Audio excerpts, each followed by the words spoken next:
The observation deck of the Calthrian battlecruiser Vengeance hummed with the usual efficiency of a warship preparing for combat.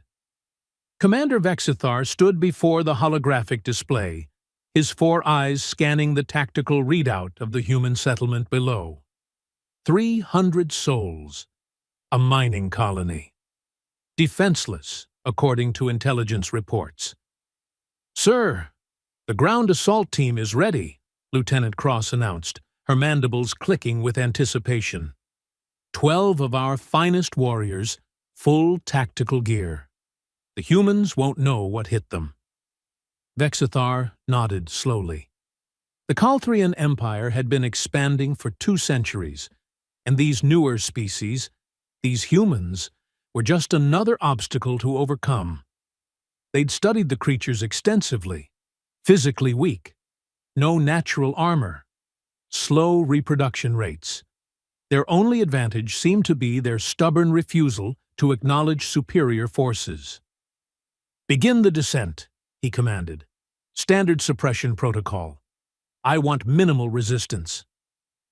What Vexithar didn't know, what none of them knew, was that among the 300 colonists below sat someone who would fundamentally alter the Calthrian understanding of humanity.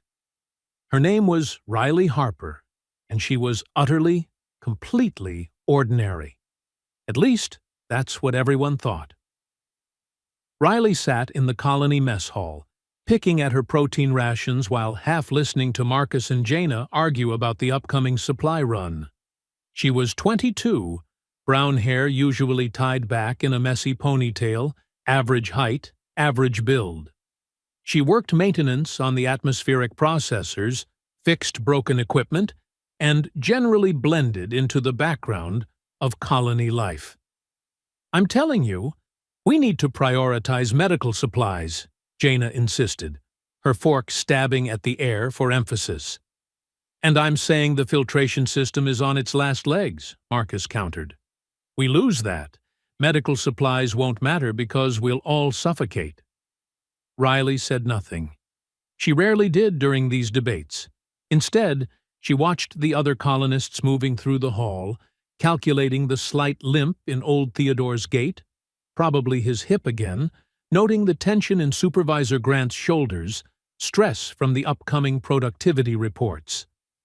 The alarm changed everything.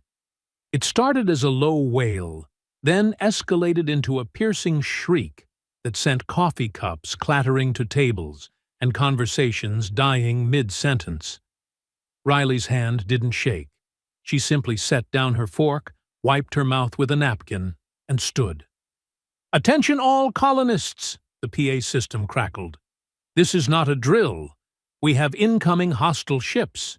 Proceed immediately to designated shelter zones. I repeat, this is not a drill." Panic erupted. People screamed, ran, knocked over chairs in their desperate scramble for the exits. Riley moved with them, but not frantically. She observed 3 exits, 2 already bottlenecked. She slipped toward the 3rd, the service entrance most people forgot about. The shelters were underground, reinforced bunkers designed to withstand everything from meteor strikes to toxic atmospheric events. Riley found herself pressed against cold metal walls, surrounded by 273 colonists, all of them terrified. "What do they want?" someone sobbed. "Are we going to die?" another voice asked. Riley sat down against the wall, folding her hands in her lap. Around her, parents clutched children, lovers held each other, grown adults wept openly. She felt the fear, too, of course. It sat in her chest, like a stone. But alongside it was something else, something cold and calculating that she'd learned to hide years ago. The waiting was brutal. Above ground, the Calthrian assault team had landed. Vexithar watched through the helmet cameras of his warriors as they swept through the settlement. Empty buildings, abandoned equipment. Smart, these humans. They'd gone to ground. "Find the shelters," he ordered. "Flush them out. I want inventory of their resources and technology.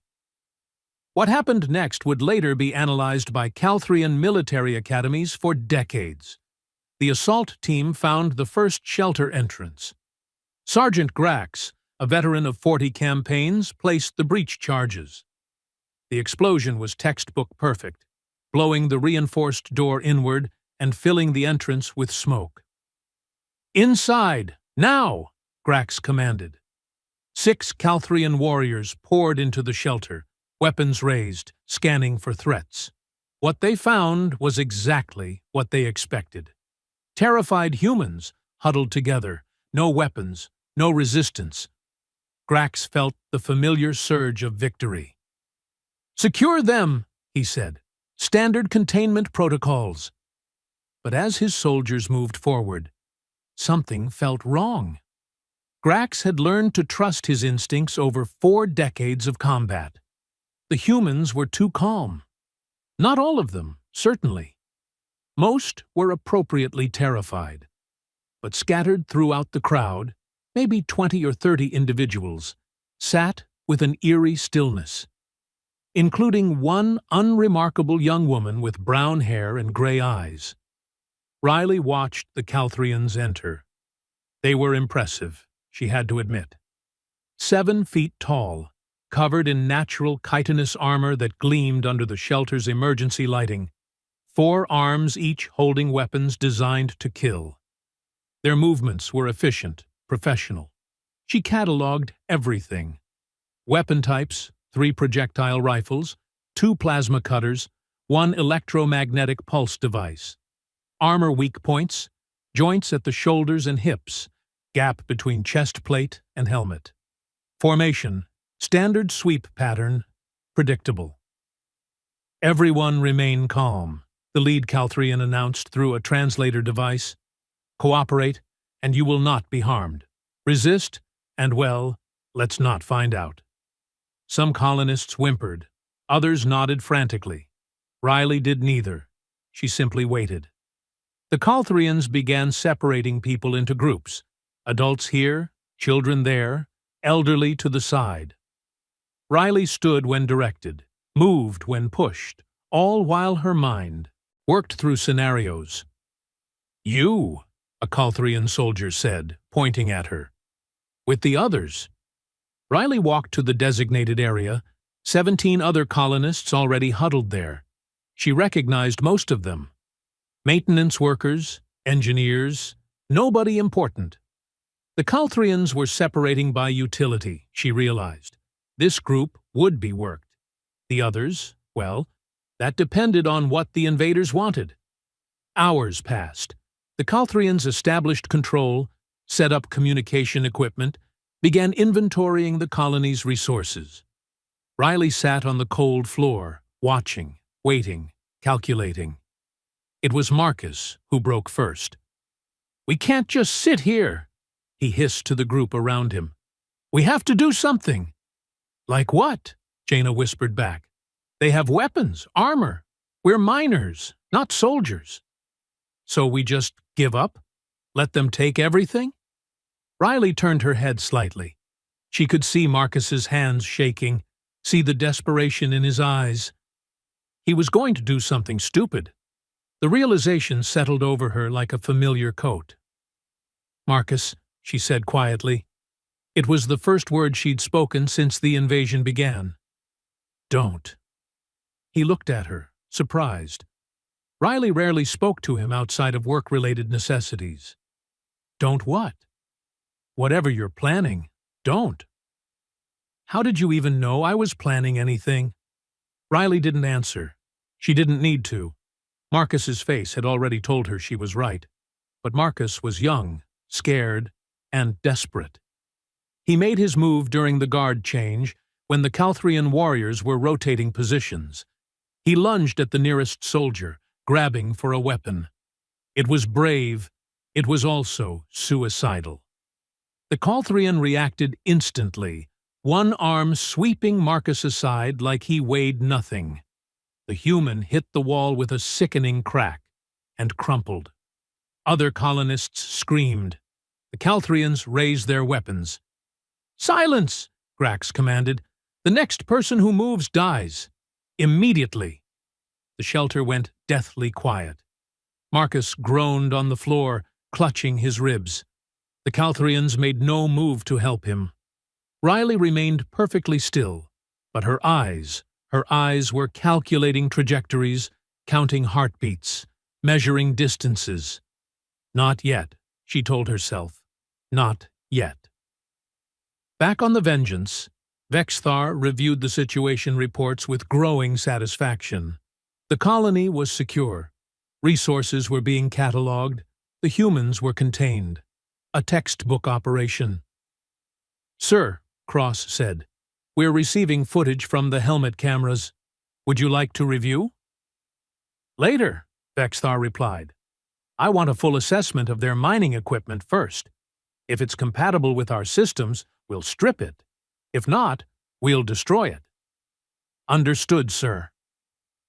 What Vexthar couldn't know, what none of them could know, was that in Shelter 3, sitting among 273 terrified colonists, was someone who had been waiting her entire life for a moment like this. Riley Harper had spent 22 years being unremarkable, being forgettable, being the person everyone overlooked. She'd learned early that being noticed was dangerous, so she'd become invisible, just another face in the crowd. She went to work, did her job, went home. She had no close friends, no romantic relationships, no hobbies that drew attention. But inside, behind the carefully constructed mask of normalcy, Riley's mind was different.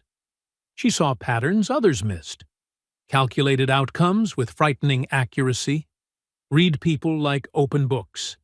And when necessary, when truly necessary, Riley Harper could be very, very dangerous. The Calthrians kept them in the shelter for 3 days. They brought minimal food and water, just enough to keep everyone alive. Some colonists got sick from stress. Others retreated into themselves, staring at walls with empty eyes. Riley ate when food came, drank when water was available, slept in short, efficient bursts, and watched.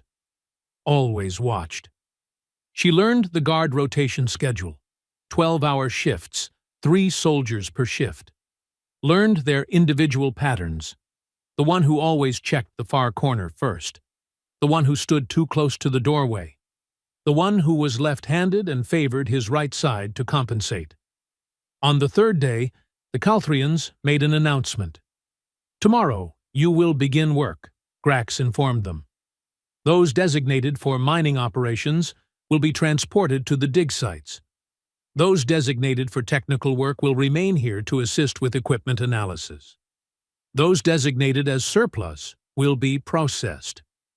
"Processed?" someone asked. "What does that mean?" Grax didn't answer. He didn't need to. The silence that followed told them everything. That night, as the shelter lights dimmed to simulate evening, Riley heard whispered conversations throughout the space. Plans for rebellion. Ideas for escape. All of them doomed to fail because these people, these good, normal people, didn't understand violence the way Riley did.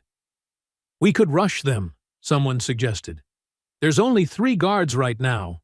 We outnumber them." "And get mowed down in seconds," another voice countered. "Did you see what happened to Marcus?" Marcus was still alive, barely. He sat in the corner, ribs definitely broken, every breath an agony. The Calthrians hadn't bothered treating him. Why waste resources on livestock? Riley closed her eyes and ran through scenarios. Rushing the guards, 73% casualty rate among colonists, 0% success rate. Attempting sabotage, insufficient knowledge of Calthrian technology. Waiting for rescue, no evidence anyone knew they were under attack. That left one option, the option she'd been considering since the moment the Calthrians walked through that door. She would have to become what she'd spent 22 years hiding. The decision settled over her like a weight. but also like a relief. For years, she'd suppressed her true nature, buried it under layers of normalcy. But now, surrounded by death and desperation, Riley allowed herself to accept the truth. She wasn't normal. She'd never been normal. And in approximately 18 hours, the Calthrians were going to learn exactly what that meant. The next morning began with sorting. The Calthrians divided colonists into 3 groups with ruthless efficiency. 60 for mining, 40 for technical work. The rest, 173 souls, were marched out of the shelter. Riley was in the technical group. She stood in line, hands clasped in front of her, face neutral, while children cried and families were torn apart. She watched an elderly woman beg to stay with her grandson, watched the Calthrians separate them anyway. "Move!" a soldier commanded, shoving the technical workers toward a transport vehicle. Riley moved. She climbed into the vehicle with 39 other colonists, all of them skilled in various technical disciplines: engineers, programmers, mechanics. The Calthrians wanted their knowledge. The vehicle rumbled through the colony toward the main operations center. Through the windows, Riley could see Calthrian soldiers everywhere, stripping equipment, loading cargo, transforming the settlement into a resource extraction point. "We're going to die here," someone whispered behind her. "Maybe not," another voice replied without conviction. "Maybe if we cooperate." Riley said nothing. She was too busy memorizing the layout of the colony from this new vantage point, counting soldiers, noting weapon placements, identifying potential resources.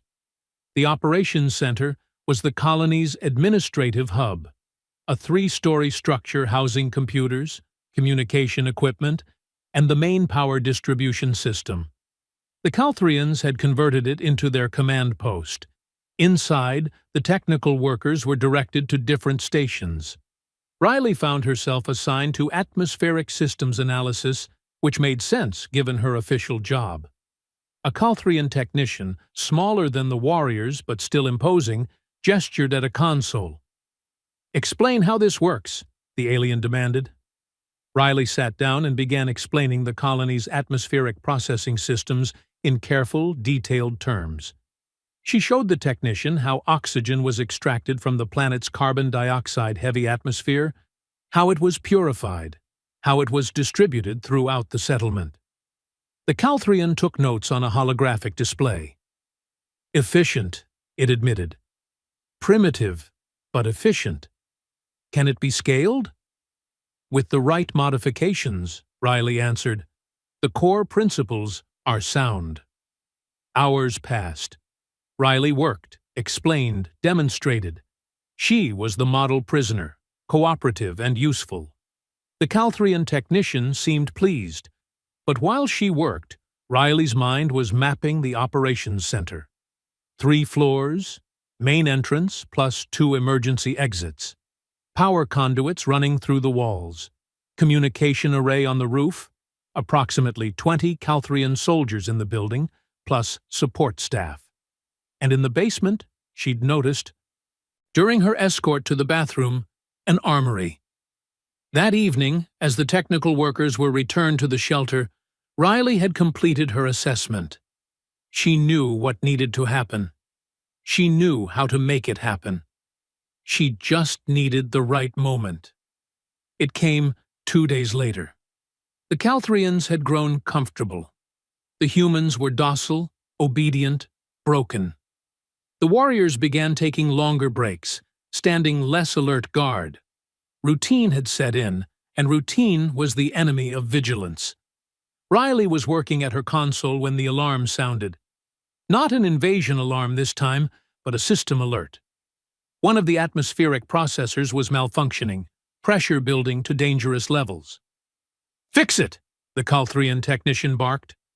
Riley's fingers flew over the console, but she wasn't fixing anything. She was making it worse. Carefully, incrementally, invisibly worse.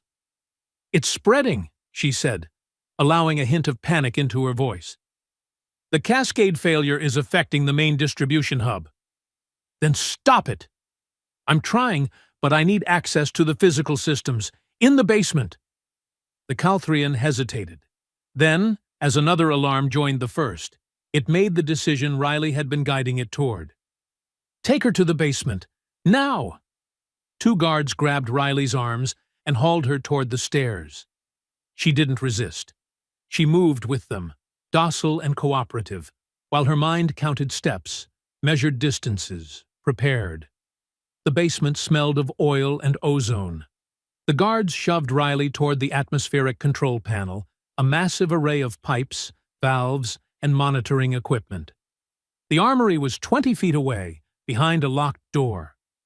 Riley went to work on the panel, making a show of urgency while actually implementing the second phase of her plan. Her fingers found the pressure release valve and, instead of opening it, she sealed it tighter. "It's not working!" she shouted. "The backup systems are failing too!" More alarms. The guards shifted nervously. Above them, Riley could hear running footsteps as Calthrians responded to what they thought was a critical system failure. "Do something!" one guard demanded. "I am, but I need the emergency override codes. They're in the main computer. I have to access it directly." She pointed to a terminal on the wall, near the armory. The guard looked where she was pointing, and Riley moved. 22 years of hiding. 22 years of pretending to be normal. It all fell away in an instant. Her hand shot out, grabbing a heavy wrench from the tool rack beside the atmospheric panel. The nearest guard barely had time to register movement before Riley swung the wrench into the weak point she'd identified days ago, the gap between helmet and chest armor. The impact was precise, calculated, devastating. The guard dropped. The second guard raised its weapon, but Riley was already inside its reach, using the falling body of the first guard as a shield. She grabbed the plasma cutter from the first guard's belt and fired point, blank into the second guard's faceplate. Total elapsed time, 4.3 seconds. Riley stood over the bodies, breathing hard, adrenaline flooding her system. For a moment, just a moment, she felt a flicker of something. Not quite guilt, more like acknowledgement. She'd just killed 2 living beings. Then the practical part of her mind reasserted control. She dragged the bodies behind the atmospheric equipment, grabbed the armory key card from one guard's belt, and moved to the locked door. The armory was exactly what she'd hoped for. Weapons, ammunition, explosives, tactical gear. Riley worked fast, selecting items with the efficiency of someone who'd studied Calthrian military equipment through stolen data files: 2 plasma rifles, 4 explosive charges, 1 electromagnetic pulse grenade, tactical vest, helmet. She was gearing up when she heard footsteps on the stairs. "What's taken so long?" a Calthrian voice called. "Report!"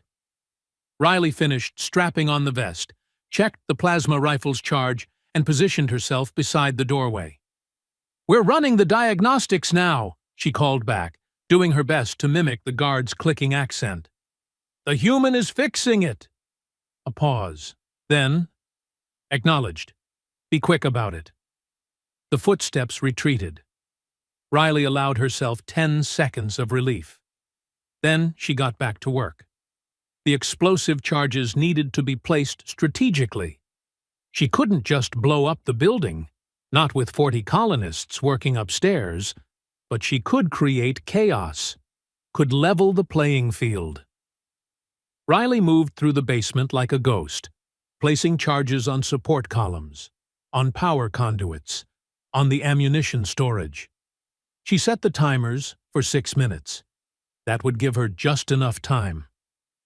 5 minutes and 40 seconds later, Riley Harper walked up the basement stairs, wearing a Calthrian tactical helmet, carrying a plasma rifle, and moving with the confidence of someone who belonged.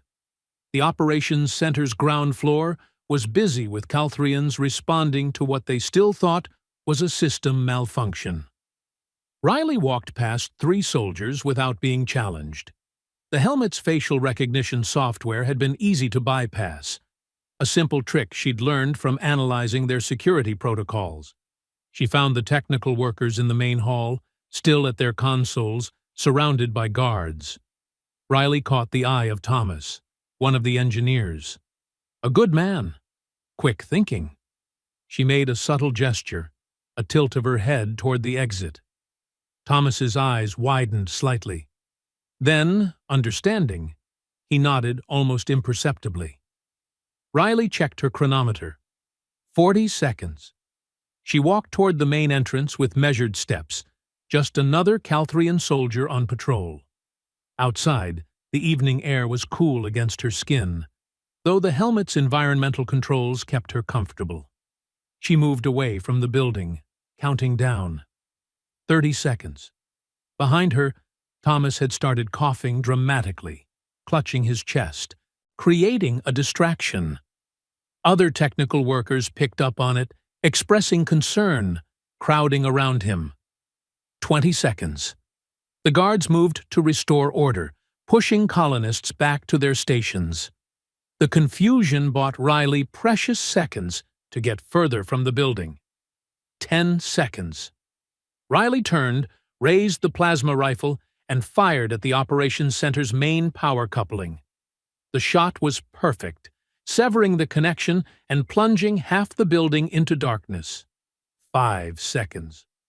The Calthrians erupted into action, some running toward the power coupling, others scanning for threats. None of them looking at the unremarkable human woman in the stolen armor standing 50 yards away. 0. The basement exploded. The explosion ripped through the operations center like a mechanical heartbeat, going critical. Riley felt the shock wave before she heard it, a wall of pressure that knocked her forward 3 steps. Fire bloomed from the basement windows, orange and furious against the darkening sky. The building didn't collapse. Her calculations had been precise, but it was definitely compromised.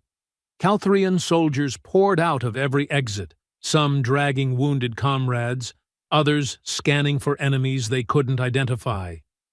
Through the chaos, Riley watched the technical workers scramble out behind them, coughing and disoriented, but alive. Thomas caught her eye across the mayhem and pointed toward the residential sector. Message received. Riley didn't run. Running would draw attention. Instead, she walked with purpose toward the colony's maintenance sector, just another soldier responding to the crisis. Her helmet's communication system crackled with Calthrian battle commands, voices overlapping in confused urgency. Sabotage! Someone sabotaged the building! Find the perpetrator immediately. All units converge on Operations Center. Perfect. Every soldier moving toward one location meant fewer soldiers everywhere else. Riley slipped into Maintenance Bay 7, a warehouse-sized structure filled with mining equipment and repair stations.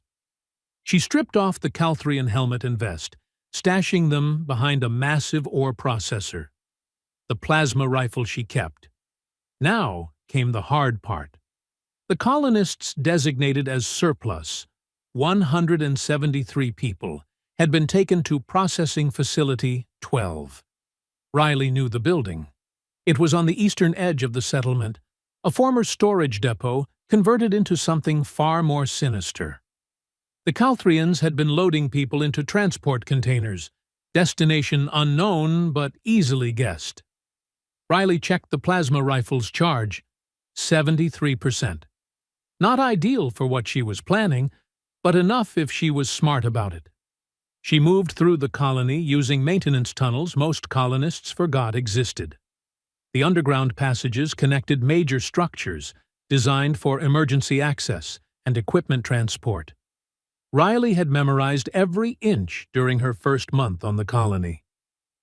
The tunnel to Facility 12 was narrow, dark, and smelled of recycled air. Riley navigated by touch and memory, counting steps, taking specific turns. Above her, she could hear heavy footsteps as Calthrian soldiers ran past. They were still focused on the operations center, still trying to understand what had happened. The tunnel ended at an access hatch beneath the facility. Riley listened carefully before opening it. Voices above, but distant. She eased the hatch open and found herself in a storage room filled with empty supply crates. Through the wall, she could hear crying, children's voices, adults trying to comfort them. The sound made something cold and hard settle in Riley's chest. She peered around the doorframe into the main processing area. The facility was essentially one large room with a high ceiling, converted holding pens along the walls, and 4 massive transport containers in the center. Calthrian guards stood at intervals, weapons ready, while technicians worked on sealing the containers. Riley counted. 8 guards, 2 technicians, 173 colonists locked in pens, waiting to be loaded. The smart move would be to retreat. Find help. Wait for better odds. Riley had never been particularly interested in smart moves when people were dying. She studied the room's layout, support beams every 20 feet, lighting panels between them, ventilation ducts along the ceiling, the transport containers themselves, massive metal boxes designed to hold cargo, not people, barely enough air circulation to keep everyone alive during transit. An idea formed. Terrible odds, high casualty risk, probably suicidal. Riley smiled for the first time in 3 days. She retreated to the storage room and began gathering materials. Empty supply crates, lightweight but sturdy. Electrical cable from the maintenance station, a cutting torch from the tool rack. Sometimes the best weapons were the ones nobody expected. 10 minutes later, Riley had constructed what was essentially a mobile barricade. 3 supply crates welded together with gaps for firing positions. It wouldn't stop plasma fire for long, but it might buy precious seconds. She positioned her makeshift shield at the doorway, checked the plasma rifle one more time, and took 3 deep breaths, centering herself, accepting what was about to happen. Then Riley Harper stepped into the processing facility and opened fire. Her first shot took out the overhead lighting panel, plunging half the room into darkness. The second shot hit the nearest guard before it could react. Precise hit to the weapon's power cell, causing it to explode in the soldier's hands. The facility erupted into chaos. Calthrians shouted commands, raised weapons, scanned for targets. Riley was already moving, using her shield to cover her advance toward the nearest support beam. Plasma bolts scorched the air where she'd been standing, impacting the crates with hissing fury. "There! By the containers!" a guard shouted. Riley dropped behind the support beam as concentrated fire tore into her shield. The crates were disintegrating. Wouldn't last another volley. She waited for the brief pause as the guard's weapons cycled, then popped out and fired twice. One shot into a ventilation duct, sending sparks showering down. The second into the nearest transport container's locking mechanism, jamming it permanently. "Secure the prisoners," someone commanded. "Don't let them escape."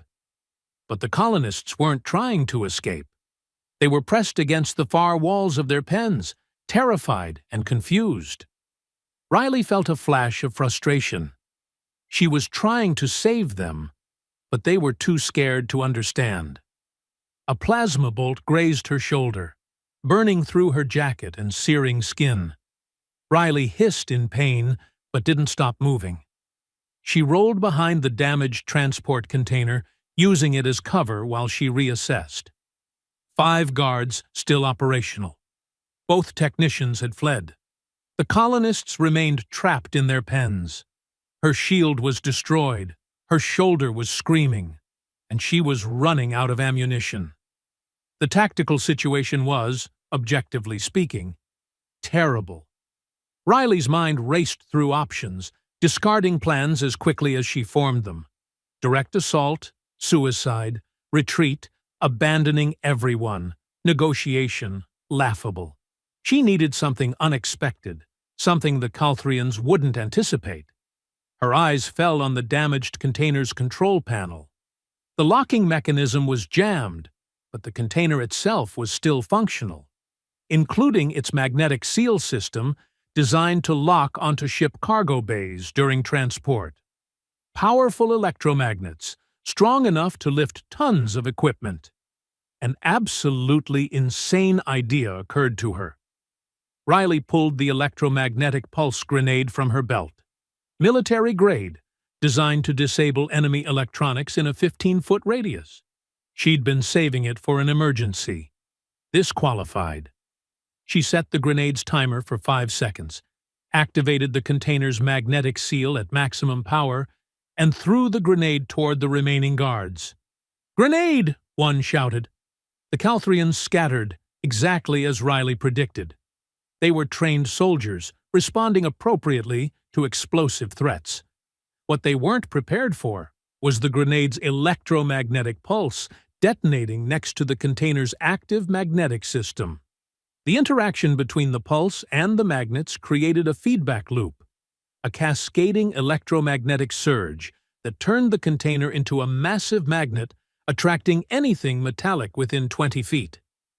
The Calthrian weapons, armor plating, and equipment were yanked toward the container with irresistible force. Soldiers slammed into the metal surface, pinned by their own gear, unable to break free. Rifles clattered and stuck. One guard's helmet was torn clean off. Riley didn't waste the opportunity. She emerged from cover and systematically disabled each pinned guard with precise shots to their exposed weak points. No killing shots. She didn't need them dead, just unconscious. The last guard managed to partially free itself, raising a sidearm with desperate strength. Riley shot the weapon out of its hand, then delivered a solid kick to its faceplate. The Calthrian dropped. Silence fell over the facility, broken only by the electromagnetic hum of the overloaded container and the whimpering of terrified colonists. Riley stood in the center of the room, breathing hard, shoulder throbbing, and surveyed her work. 8 unconscious Calthrians. 0 casualties among the prisoners. 1 completely destroyed barricade, and 1 electromagnetically compromised transport container. Not bad for someone who was supposedly ordinary. She moved to the holding pens and began opening locks. The colonists stared at her with expressions ranging from shock to disbelief to overwhelming relief. "Riley?" someone whispered. "Riley Harper? From maintenance?" "We need to move," Riley said, ignoring the question. "Now, before reinforcements arrive." "But how did you—" "Later. Right now, follow me. Stay quiet. Stay together. Anyone who can't run, find someone to help them." An older man named Victor stepped forward. "Where are we going?" Riley had already considered this. The colony was compromised. The Calthrians controlled most of the infrastructure. Traditional shelter wasn't an option. But this was a mining colony, which meant hundreds of miles of underground tunnels extending into the planet's crust. "The deep mines," she said. "Section 14. It's abandoned, off the main grid. The Calthrians won't have mapped it yet." "That's 10 miles from here." "Then we better start walking." The evacuation was organized chaos. Riley split the group into smaller units, each led by someone she'd identified as capable under pressure. Parents carried children. Younger colonists supported the elderly.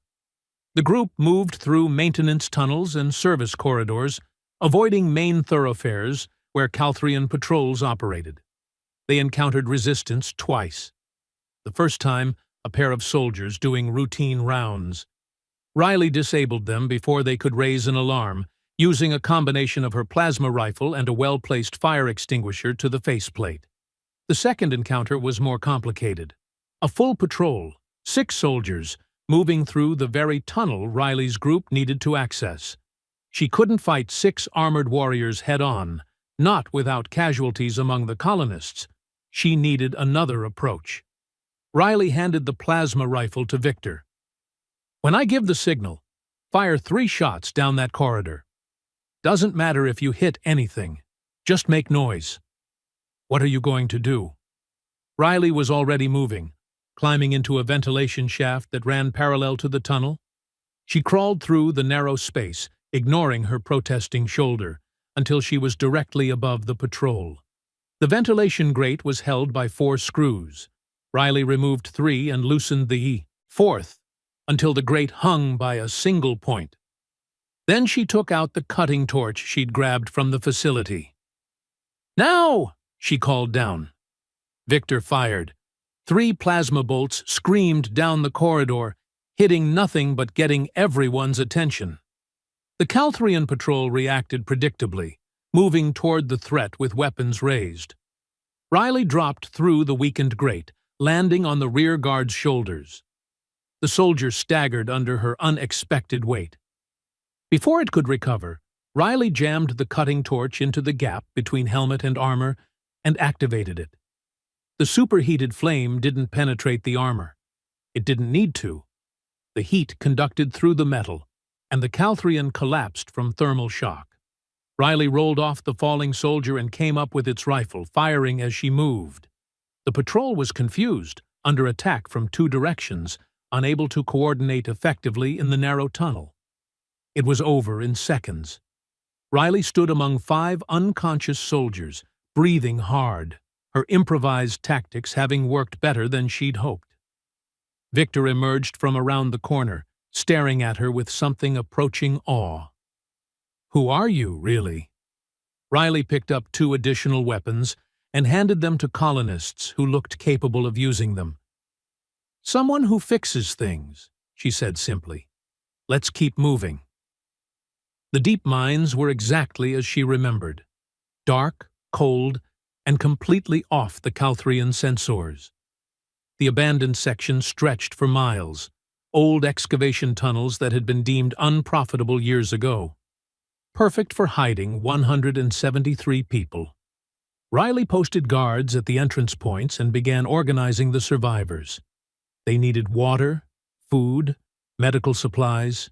She sent small teams back to the surface through hidden access points, raiding storage facilities under cover of darkness. On the 3rd night in the mines, Victor approached her while she was studying a map of the colony's infrastructure. "The others have been talking," he said. "They want to know why you never told anyone you could do all this." Riley didn't look up from her map. "Would you have believed me if I had?" "Probably not," Victor admitted. "But still, you've been here 2 years, working maintenance, never causing trouble, never standing out. And now you're organizing a resistance movement like you've done it before." "I haven't done it before." "Then how—" "I read a lot," Riley interrupted.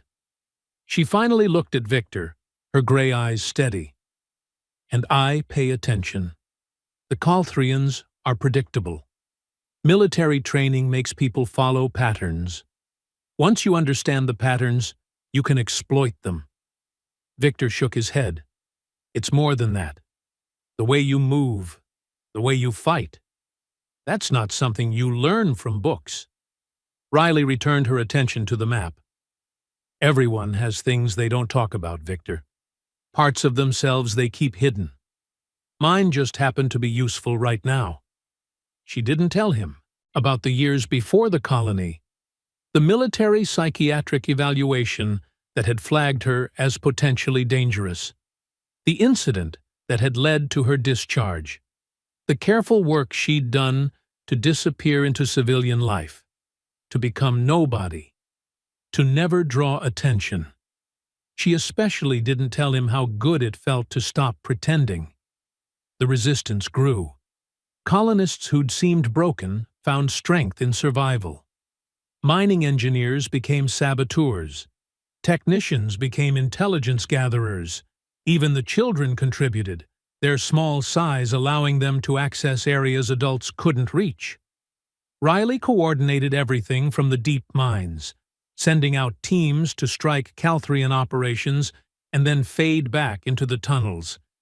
They destroyed supply depots, disabled communication arrays, freed the 60 colonists who'd been assigned to mining operations.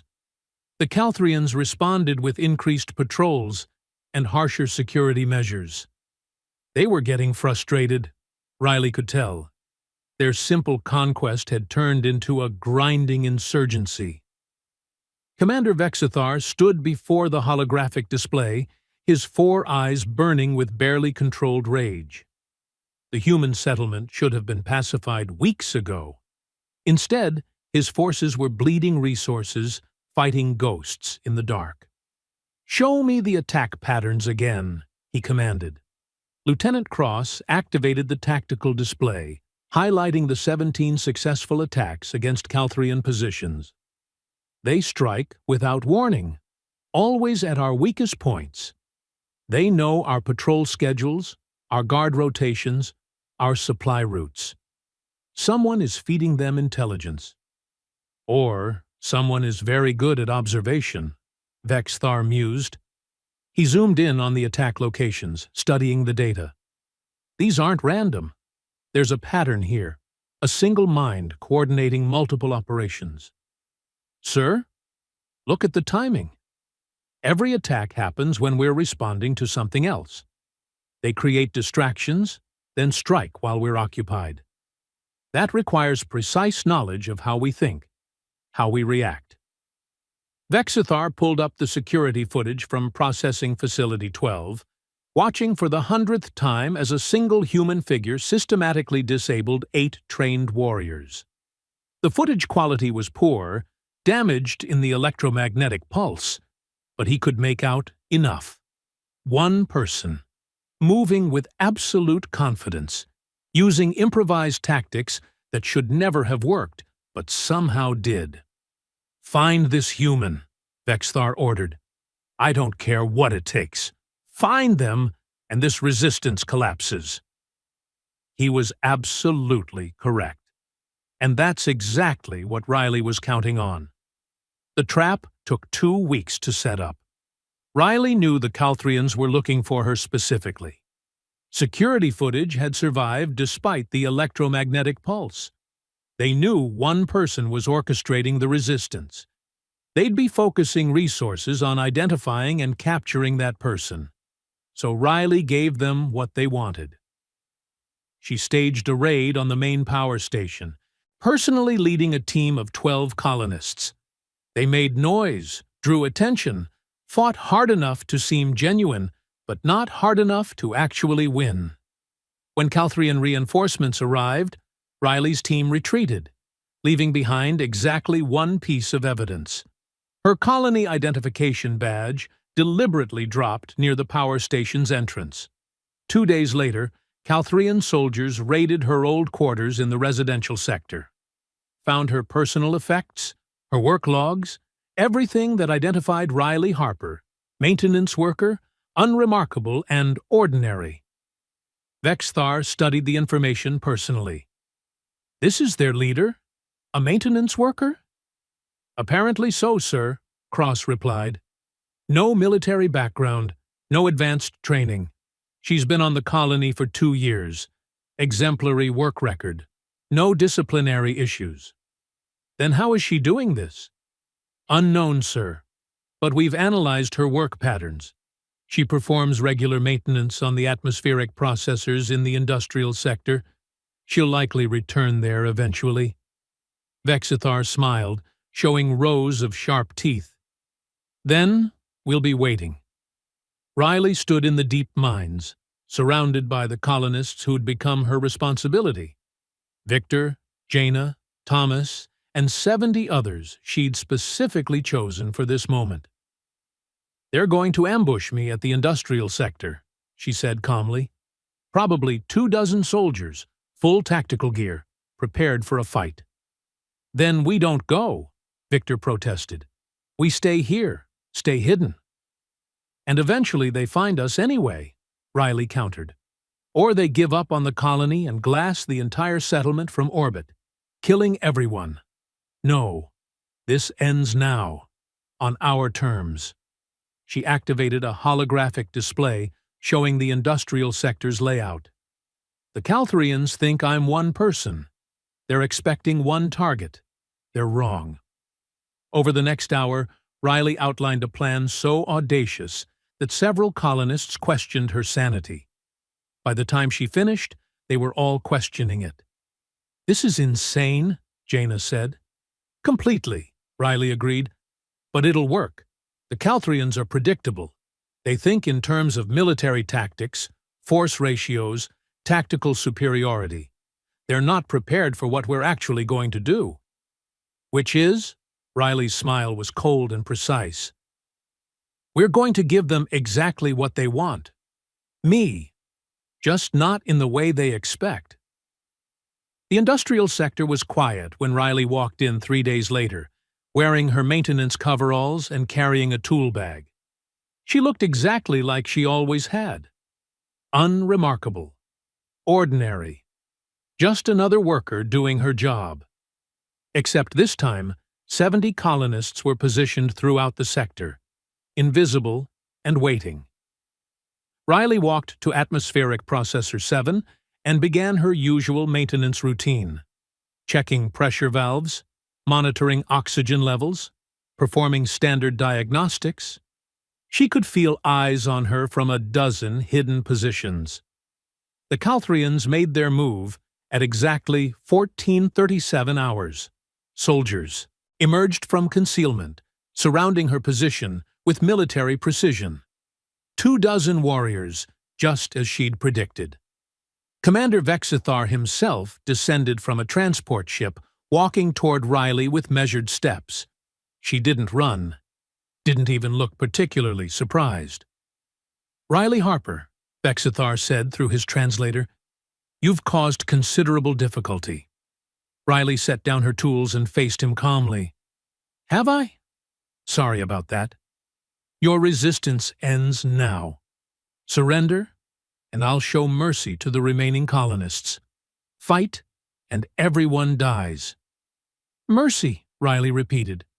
"Is that what you call loading people into transport containers like cargo? Splitting families apart? Killing anyone who resists?" Vexthar tilted his head. "You're remarkably calm for someone surrounded by superior forces." "Am I surrounded?" Riley asked. "Are you sure about that?" For the first time, Vexthar felt a flicker of uncertainty. Something in this human's voice, her posture, suggested she was not nearly as trapped as she should be. Riley raised one hand and snapped her fingers. The sharp sound echoed through the industrial sector. 70 colonists emerged from concealment, not with weapons drawn, not attacking, simply standing up from hiding places throughout the sector, in ventilation ducts, behind equipment, under floor panels. All of them wearing the same unremarkable coveralls, all of them looking exactly like maintenance workers. Vexithar's soldiers raised their weapons, scanning for threats, but there were no weapons, just people. Lots of people, in lots of places. "You wanted me," Riley said quietly. "Here I am, all 71 of me." Understanding crashed over Vexthar like cold water. "You're all wearing identical clothing. We can't identify which one is the real Riley Harper." "Sure you can," Riley replied. "I'm the one who's been standing here talking to you. I'm also the one behind you, and to your left, and monitoring you from the control room, and about 20 other places. We're all Riley Harper now, because Riley Harper isn't a person. It's an idea, and you can't kill an idea with plasma rifles." It was beautiful misdirection. While the Calthrians had been focusing on finding one person, Riley had been training everyone, teaching them her tactics, her patterns, her way of thinking, creating redundancy so complete that losing any single person, even her, wouldn't stop the resistance. Vexithar processed this information with growing frustration. "This changes nothing. We still have superior firepower. Do you? Another voice called out. Then another. Then 10 more, all asking the same question from different positions. Do you really? The Calthrians were surrounded. Not by armed insurgents, but by people who'd turned an entire industrial sector into a trap. While the soldiers had been focused on Riley, other colonists had been positioning explosives, rerouting power systems, preparing the very infrastructure to become a weapon. Here's what's going to happen, the original Riley said, stepping forward. You're going to leave this colony, all of you. You'll take your ships and your soldiers and you'll go. Because if you don't, if you try to fight, we'll bring down every structure in this settlement. We'll destroy the very resources you came here to steal. And yes, some of us will die. Maybe all of us. But you'll gain nothing. Absolutely nothing. Vexithar stared at this small, unremarkable human who'd somehow turned his military victory into a strategic nightmare. You're bluffing. Riley pressed a detonator button on her wrist. A small explosion rocked the far end of the sector, destroying a storage facility the Calthrians had been using. That was 1 charge out of 43. Want me to keep going? The standoff lasted 17 seconds.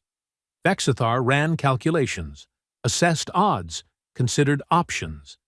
Every scenario ended in unacceptable losses. The humans had turned themselves into a dead man's switch. Kill them. Lose everything. Stand down, he ordered his soldiers. Then, to Riley. You've won today, but the Calthrian Empire has a long memory. Good, Riley replied. Remember us. Remember what happens when you underestimate people who have nothing left to lose. The Calthrians withdrew over the next 6 hours. Ships launched, taking soldiers and equipment back into orbit. The colonists watched from hidden positions, weapons ready, expecting treachery right up until the last transport disappeared into the sky. When the final ship vanished, silence fell over the settlement. Then someone started cheering. Others joined in. Soon the entire colony was celebrating, people hugging, crying, laughing with relief. Riley sat alone in the industrial sector, watching the empty sky. Victor found her there an hour later. We did it, he said. We actually did it. For now, Riley replied. They'll be back eventually. Maybe not the Calthrians, but someone. This is valuable territory.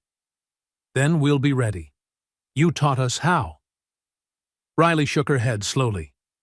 I taught you how to survive one battle. But Victor, you need to understand something. What happened here, it won't always work. We got lucky. The Calthrians were overconfident. We had terrain advantage. And they cared more about resources than revenge. Next time might be different. So what do? We prepare, really prepare. We train everyone in defensive tactics. We build better early warning systems. We reach out to other human settlements, establish communication networks, mutual defense agreements. Riley stood up, brushing dust from her coveralls. And we never, ever assume we're safe just because we won once. Victor studied her carefully.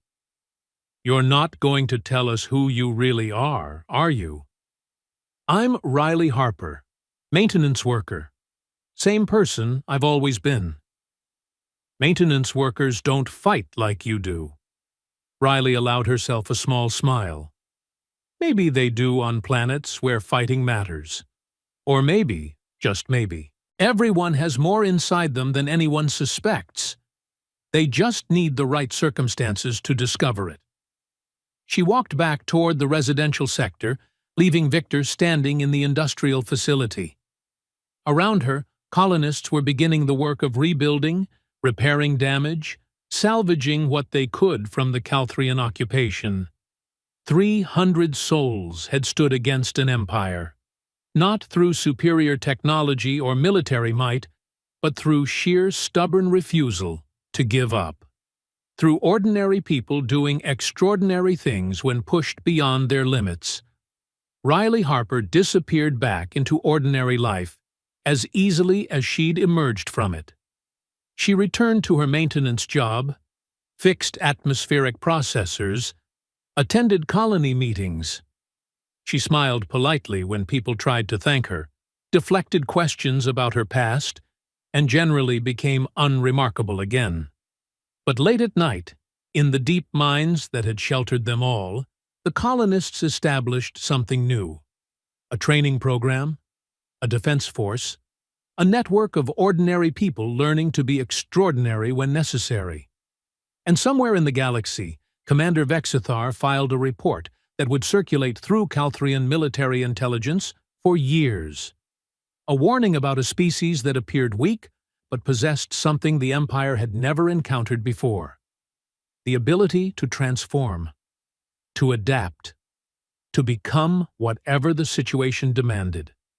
Humans, the report concluded, should never be underestimated, especially the unremarkable ones, especially the ones who sat quietly among you, watching and learning, until the moment they decided to stand up and fight.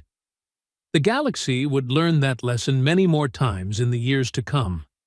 But it started here, in a mining colony no one had ever heard of, with a woman named Riley Harper who'd spent 22 years being invisible, right up until the moment she decided not to be.